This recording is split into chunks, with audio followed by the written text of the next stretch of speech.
Never go to bed angry. Rubbish.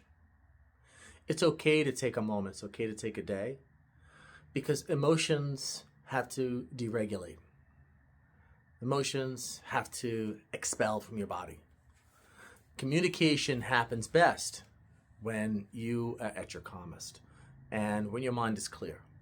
If it's cluttered and clouded with so many thoughts of anger and resentment and all that kind of stuff, you can't communicate that way. So don't even bother.